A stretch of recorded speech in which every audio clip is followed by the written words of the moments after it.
Olá pessoal, eu sou Rogério Tacitani, estamos começando mais um Condomínio Informal, um programa que trata o universo condominial de maneira leve e descontraída. Eu estou aqui com o meu time de síndicos 5 estrelas, a Vanessa, a Priscila e o Carlos, e o nosso tema de hoje é entendendo as contas do seu condomínio. Em primeiro lugar, você sabe como é calculada a sua cota condominial e qual é a origem dela? A cota condominial é um rateio de despesas do seu condomínio. E como ela é formada?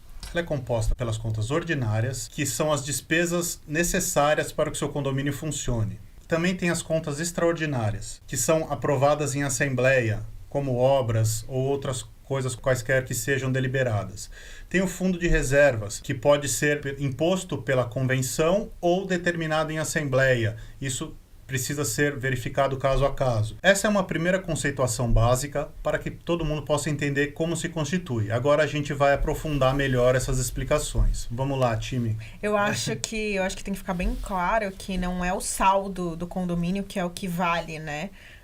Que você tem ali, você tem um saldo em cada conta. Eu não posso usar o valor arrecadado para fachada ou para um gerador para pagar os funcionários em alguma época diferenciada ou porque eu queira. Tudo isso precisa ser bem específico e determinado em assembleias. Nós síndicos temos responsabilidade civil e criminal em relação à utilização desses valores e utilização dessas cotas, né? Acho que o Carlos pode destrinchar um pouquinho aí mais pra gente. Com certeza, Priscila. E eu diria que talvez seja um dos pontos mais críticos de qualquer condomínio, porque afinal de contas, o condomínio, quando ele é bem gerido financeiramente, ele é saudável. O inverso, infelizmente, também é verdadeiro e é onde surgem grandes problemas e muitas das vezes grandes dúvidas, e às vezes as pessoas, por conta de terem dúvidas, em vez delas tentarem entender, elas preferem fazer conjecturas, às vezes não muito republicanas. Então, as pessoas precisam entender que, como o Rogério comentou, o rateio de despesas nada mais é do que você pegar, por exemplo, o seu condomínio tem funcionários orgânicos ou terceirizados. Isso faz parte da sua conta ordinária. O seu condomínio tem manutenção de portão, manutenção de piscina, manutenção de jardim. Você tem uma série de manutenções. Isso também faz parte das despesas do dia a dia.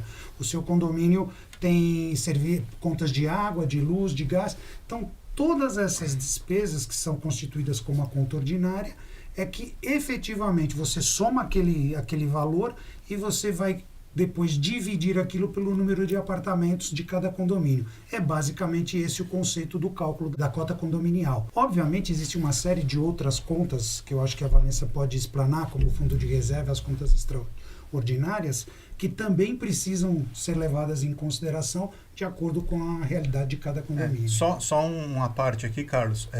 A forma de rateio está determinada na sua convenção. Perfeito. Ou por unidade, ou por fração ideal. Isso está na convenção. Isso pode ser mudando a convenção com quórum específico. Eu acho que isso é importante a gente salientar também. Uma coisa importante é que muitas vezes os moradores eles não entendendo como se constitui, como é formada essa parte financeira do condomínio, né, com as contas ordinárias, extraordinárias, fundo de reserva, eles criam uma certa expectativa com relação aos seus anseios, aquilo que eles querem de melhor para o prédio, e nem sempre a gente consegue fazer, né? Então, por isso que as contas extraordinárias, elas só vão surgir através de uma assembleia, né, convocada para estas finalidades, para a criação dessas contas. Então, como bem falou o Rogério, as contas extraordinárias das obras, elas vão ser contas específicas. Eu preciso arrumar a piscina do meu prédio. Eu posso tirar o dinheiro da conta ordinária? Não é? Porque o que eu recebo, né, nessa conta ordinária é para manutenção da piscina e não para essas obras. E eu acho que assim, se puder, porque tem alguma coisa errada na previsão orçamentária que fizeram, né? Se sobrou esse dinheiro de algum lugar, tem alguma coisa errada na previsão orçamentária. Exatamente. Eu quero fazer a obra no deck da piscina. Eu tenho que fazer um rateio extraordinário.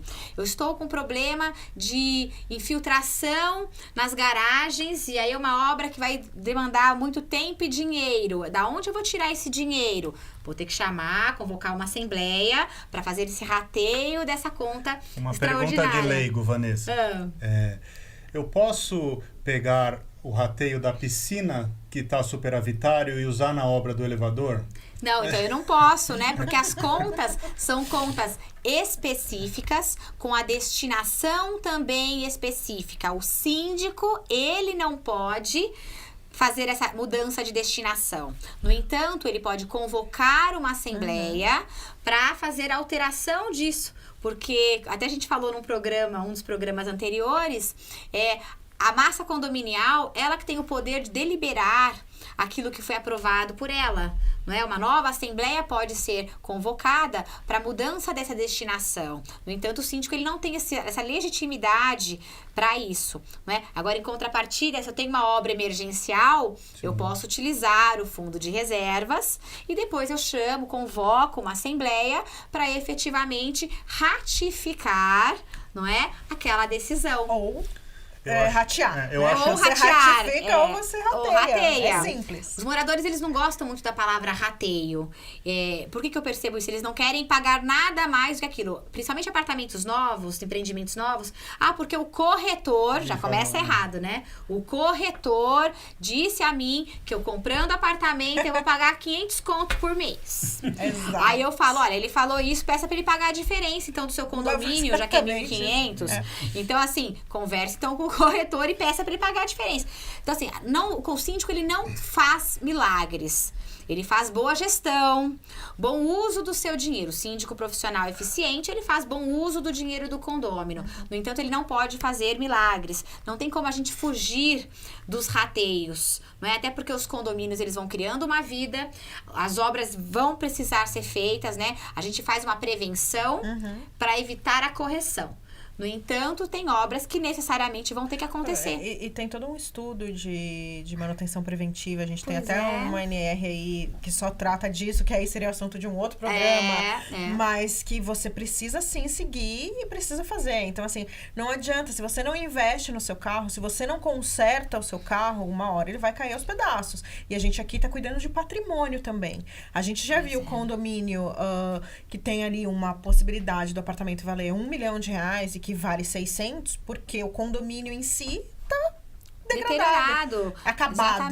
Exatamente. Eu vejo condomínios em São Paulo, por conta de uma economia porca, vou falar bem sinceramente. É bom que ela chamando uma economia porca. Uma economia porca, não fazem as manutenções preventivas e quando chega nas manutenções corretivas, aí lidam com uma pedrinha, vira uma rocha enorme.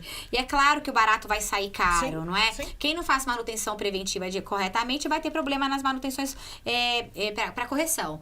E o que acontece? Aí entram os rateios. Porque se o síndico ele não pode usar as verbas ordinárias para esse tipo de despesa, nós vamos ter que convocar uma assembleia para ratear tudo isso. E aí falar, mas o meu condomínio é muito alto. Olha... porque aqui no meu vizinho custa R$5 mais barato. Pois é. A grama do vizinho sempre vai ser mais verdinha, não é? Mas o algicida é a gente que vai ter que comprar, não é? Para deixar também a nossa grama verdinha. Então, é importante falar sobre essa questão das despesas extraordinárias também, porque os moradores, de uma forma geral, eles confundem aquilo que é ordinário daquilo que é extraordinário. Tudo que for extraordinário, efetivamente, vai ter que ser rateado, porque o condomínio, ele não ofere renda. O condomínio, ele rateia as despesas. Não tem lucro. Da onde vai sair o dinheiro? Vai ter que sair do bolso dos moradores. E também eu acho que é importante que, às vezes, a gente pega uma situação contrária, no sentido de, nossa, o condomínio tá com muito dinheiro. Também tá errado. Pois é. Eu vejo condomínios com passivo trabalhista gigantesco. Aí fala assim, nossa, eu tenho R$1 milhão de passivo trabalhista. Nossa, mas eu tenho 900 mil na conta. Oi? Esse dinheiro vai ter que ser pago. Não tá com dinheiro sobrando, né? Tem condomínios que acham que tem dinheiro e não tem dinheiro. São pobrinhos. Eu acho uma coisa importante, depois eu vou querer que o Carlos fale um pouco sobre fundo de reserva. Uma coisa importante assim, todo mundo contrata um síndico profissional pensando em economia e redução de cota. Isso é a maior furada. Dá para fazer? Dá. Depende. Mas tem que ser estudado caso a caso. Não adianta você reduzir a cota e deixar de fazer a manutenção preventiva. Sim. Porque isso lá na frente vai vir muito mais caro do que você tivesse feito uma coisa conforme a norma determina. Uma bola de neve. Em contrapartida, se a gente sugerir que o condomínio tenha que ser reajustado ou aumentado neste momento, com certeza, para fazer algum tipo de manutenção que não está previsto, com certeza lá na frente o seu condomínio vai ser menor do que seria se essa manutenção não tivesse sido feita. Eu acho que a gente até pode dar um exemplo, antes do Carlos falar. Você tem ali um problema em uma viga, que ela está se tornando exposta. Se você tratar aquilo antes... Isso é um fato, isso aconteceu conosco. Nós pagamos R$ 1.500 para o tratamento daquela viga. Se aquela viga se rompesse, eram R$ 15.000. Entendeu? Então, assim... Uma patologia. É uma emergência, certo? Utilizamos... Não foi necessário. Porque você pode também colocar na sua ordinária pequenas manutenções e você tem um valor para isso, né? Sim. De 1.500 para 15, eu tenho uma diferença enorme. Puxa, é verdade. E as pessoas precisam entender que algumas atitudes o síndico precisa tomar. Sim. Né? Ou vamos supor, a gente tem ali, quebrou uma caixa d'água, né? Rachou uma caixa d'água. Eu vou ter que repor imediatamente. Tem que fazer na hora. Então, é um assunto que pode vir a ser discutido futuramente, mas... Carlos, você pode falar um pouco para o pessoal como funciona a arrecadação do fundo de reserva, qual é a origem dela e quais são as possibilidades de uso dele, como que o síndico tem que fazer? Claro. Bom, eu acho que você já colocou no início, mas é bom sempre reforçar. O fundo de reserva, ele obrigatoriamente tem que estar previsto na convenção, tá? Eu, pelo menos até hoje, não vi nenhuma convenção que não tivesse previsto o fundo de reserva, até porque ele também está previsto na legislação pertinente. Então, normalmente, o que você mais encontra aí é 5% do valor da cota condominial alocado para o fundo de reserva. Ordinária, né? No caso, que é a referência. Exatamente. Então, imagina, por exemplo, o nosso ouvinte aí, imagina que ele tem uma cota condominial de R$1.000, então, se é 5%, R$50 desse valor vai ser alocado no fundo de reserva. O que é esse fundo de reserva? Ele nada mais é do que uma poupança que o condomínio consegue acumular no decorrer do tempo, tá? E para quê? Para justamente enfrentar essas emergências que podem acontecer, como a Priscila mencionou. Uma caixa d'água que se rompeu, uma viga que de repente precisa de uma manutenção emergencial, enfim, uma tubulação nas áreas comuns. Qualquer situação que realmente precisa ser endereçada imediatamente, o condomínio, tendo o fundo de reserva, ele consegue efetivamente fazer esse reparo e depois, posteriormente, presta contas numa assembleia. É importante um ponto que hoje as convenções mais novas também trazem. Nas convenções antigas não existia normalmente um tempo de paramos o fundo de reserva. Agora já está previsto. Então, olha, se o seu fundo de reserva atingiu, por exemplo, 20% da sua arrecadação anual, para de recolher. Esse é um ótimo artifício para você não precisar acumular dinheiro, né? Dentro do caixa do condomínio. Porque se você não está previsto, você é obrigado a continuar arrecadando. Sim, mas isso existe também a manobra no sentido de, vamos supor, eu tenho uma arrecadação mensal de um condomínio de R$20.000. Eu cheguei a 3 arrecadações, que é mais ou menos o que a gente recomenda, né? Eu cheguei a 60, e aí eu passei, eu estou em 80, tá? Eu tenho uma obra para fazer. Eu não necessariamente preciso ratear. Eu posso pegar uma parte do fundo de reservas e arrecadar a outra parte. Ou mesmo fazer com aquele valor. Então, assim, sempre é com a importante... anuência da Assembleia. Sempre com a anuência da Assembleia, óbvio. Mas é importante deixar claro para quem está assistindo a gente que esse valor ele não é um valor perdido. Ele é um valor utilizado para o próprio condomínio. Benefício dele. Né? Porque você precisa de uma poupança. Vamos supor, a gente já viveu isso. Rachou a caixa d'água lá em cima, escorreu pelos elevadores, e aí? A gente aqui sabe quanto custa quando tem água dentro de elevador. Você gasta no mínimo 15, né? No mínimo. E se atinge 3 elevadores? Componentes eletrônicos. Eu acho importante a gente deixar muito claro assim, muito síndico, por falta de conhecimento, incorpora o fundo de reserva ordinária. Isso é um erro muito grave. O síndico não pode dispor do fundo de reserva por vontade própria. Ele precisa prestar contas desse fundo em assembleia e ser usado somente de maneira emergencial. Isso está errado, isso está contra a legislação. Então fique muito atento nisso. O síndico só pode usar o fundo de reserva de maneira emergencial e ratificar isso na primeira assembleia posterior. Então fique muito atento. Eu queria que vocês comentassem um pouco sobre como vocês preparam as previsões orçamentárias? Porque muitos síndicos, não vou dizer a maioria, que seria leviano da minha parte, mas deixa isso a cargo da administradora. E eu acho muito importante o síndico estar presente, o síndico que conhece o dia a dia do condomínio fazer parte disso. Eu acho que assim, acho que todo mundo concorda comigo, não existe fórmula mágica, né? Você tem que ver tudo que é gasto. A gente costuma verificar para fazer uma previsão o que foi gasto no ano anterior, mas não necessariamente só o que foi gasto no ano anterior. A gente precisa também prever aquilo que precisa ser feito. Vamos supor, óbvio que você vai ter uma ideia de quantas lâmpadas queimaram naquele ano através do seu histórico. Certo, mas você também tem que pensar, olha, então, o jardim a gente está cuidando direitinho, mas se eu, ao invés de 2 adubações no ano, fizer 3, ele vai ficar melhor. Então, isso precisa estar na previsão orçamentária. O que eu acho que é importante falar para o pessoal que está assistindo a gente é que não é porque o seu salário aumentou 5% e a inflação aumentou 8%, que eu preciso acompanhar ou um ou outro. A gente tem índices de aumento dentro de cada contrato, a gente tem o índice de aumento do sindicato, dos funcionários, sejam eles próprios ou terceirizados. E a gente tem um aumento de demanda. Em um condomínio com 1 ano, você tem menos problemas com bomba, com elevadores, com N outras manutenções preventivas do que num condomínio que já vem passando. Você de 1 passou para 2, para 3, para 4. Com 5 anos, as manutenções são maiores. Então, a tendência é subir. E isso não é atrelado a nenhum índice. Os índices podem servir de referência, mas não de determinar o reajuste, né? Acho que isso é importante. Acho que a primeira regra para você fazer qualquer previsão orçamentária é fazer a renegociação de todos os contratos. Eu acho que todos os contratos do condomínio, eles devem ser sempre acompanhados, sabe? Ficar na ponta da caneta. Quando acontecem os dissídios, negociar também com as empresas terceirizadas. Você só não consegue fazer isso com os orgânicos, né? Funcionários orgânicos, mas os funcionários terceirizados você consegue dividir essa despesa com as empresas. Renegociar os contratos de manutenção preventiva e corretiva. Saber efetivamente se os contratos que estão alocados no prédio são realmente essenciais, se são suficientes, sempre dá oportunidade de ouvir a concorrência, sim, porque não dá para ter contrato de estimação também, né?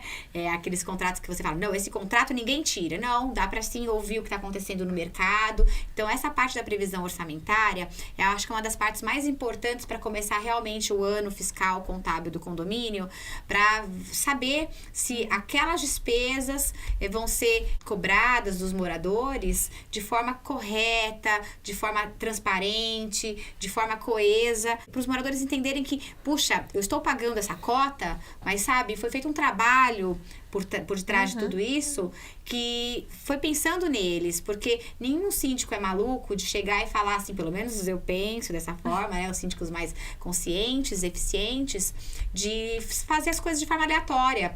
Não, a gente tem um cuidado, a gente senta com o corpo diretivo, a gente conversa com os prestadores de serviço para ver se realmente estão a contento do prédio, né? Então, eu acho que esse é o primeiro passo para a previsão orçamentária. Eu gostei muito do que vocês falaram e eu gostaria de complementar um ponto que a Priscila chamou a atenção. Bom, respondendo a sua pergunta inicial, Rogério, eu sempre, em todos os condomínios que eu administro, nas diversas administradoras, eu sempre peço para a administradora, me manda a sua proposta. Até hoje eu não tive, em quase 5 anos operando nessa área, não teve uma única previsão orçamentária que eu não mexesse. Que validou, e algumas delas, assim, mexi praticamente totalmente em tudo, né? Porque aquilo que a gente já comentou, ninguém melhor do que o síndico para saber a realidade do condomínio, sim, e saber aonde aqueles valores estão realmente adequados ou não, né? O ponto que a Priscila abordou, que eu acho interessante, no ponto de vista dos contratos, dos vários tipos de reajustes, que tudo isso está previsto em contrato, é importante lembrar que os reajustes são em momentos distintos. Então, não adianta fazer uma previsão orçamentária de que, olha, você tem um reajuste, por exemplo, da classe do orgânico, do funcionário orgânico em outubro, e você vai considerar o reajuste desde o início do ano? Sim. Não. Então, você tem que considerar os reajustes nos meses que o aniversário do contrato. Exatamente. E eu acho que é mais importante ainda lembrar ao nosso ouvinte o seguinte, justamente por isso ser um ponto essencial para qualquer gestão condominial, é que isso tem que ser aprovado em assembleia. E é justamente por ser aprovado em assembleia, agora fazendo um link com a situação atual que a gente vive de Covid-19, que não dá para um síndico responsável sair isentando fundo de reserva ou qualquer coisa do tipo, porque isso está aprovado em assembleia. Se está aprovado em assembleia, somente uma assembleia pode mudar essa decisão. Né? Eu acho que é por aí. Tem uma forma, né, correta para a gente agir. Não dá para ficar inventando coisas, né? Até porque estão mexendo Até com o porque dinheiro se dos você outros. quer. Exatamente, você está mexendo com o dinheiro dos outros que não é seu, né? Você não pode gerir o dinheiro dos outros da maneira como você gere o seu dinheiro. Se eu não quiser ter reserva, ou se eu quiser gastar toda essa reserva, é um problema meu. Mas eu preciso cuidar do dinheiro dos outros. Eu tenho responsabilidade civil e criminal em cima disso. Bom, gente, nosso tempo acabou, infelizmente. Tem muito assunto sobre isso pra gente falar, mas assim, acho que o importante que ficou aqui. Se sua previsão orçamentária está sobrando dinheiro, todo mundo fala que dinheiro não sobra, né? Mas se está sobrando dinheiro na orçamentária ou faltando dinheiro na sua ordinária, tem alguma coisa errada. Momentaneamente isso pode acontecer, mas isso está se alastrando por muito tempo, tem algum problema que deve ser revisto. Nós fazemos previsão orçamentária e não precisão orçamentária. Pode ocorrer algum imprevisto, que o gasto suba ou caia por algum período, mas sempre isso pode ser corrigido durante a vigência da previsão. Então, espero que vocês tenham gostado, deixa seu like, ative o sininho para receber avisos de novos vídeos e curta o canal. A gente se vê a semana que vem. Abraço!